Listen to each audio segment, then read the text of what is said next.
వెంకటేశయ్య. మనం తిరుపతిలో ఉన్న టోల్ గేట్ దగ్గర, తిరుమలకి వెళ్ళే టోల్ గేట్ దగ్గర మనం చూడండి ప్రజెంట్ ఎంత బస్సెస్ అయితే, వెహికల్స్ అయితే ఎన్ని ఆగిపోయినాయో.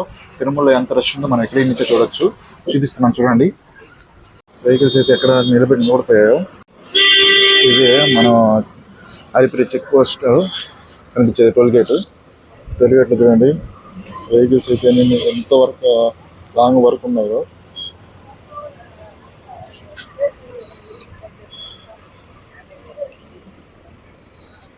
చూడండి ఎక్కడ చూసిన మొత్తం కూడా వెహికల్స్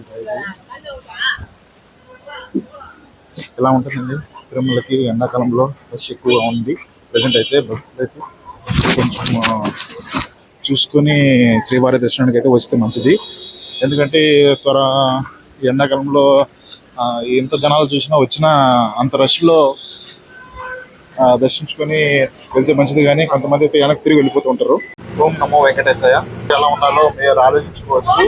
ఇంతటి ఎండలోనే భక్తులు స్వామివారి దర్శనానికి వస్తున్నారు కాబట్టి కొంచెం చూసుకొని రావాలి. ఎందుకంటే ఇబ్బందులు పడుతూ కొండ మీదకి వచ్చి స్టే చేసి దర్శనం చేసుకోకుండా వెళ్ళిపోవడం కంటే కొంచెం నిదానంగా వచ్చి స్వామివారి దర్శించుకోవడం ఎంతో మంచిది.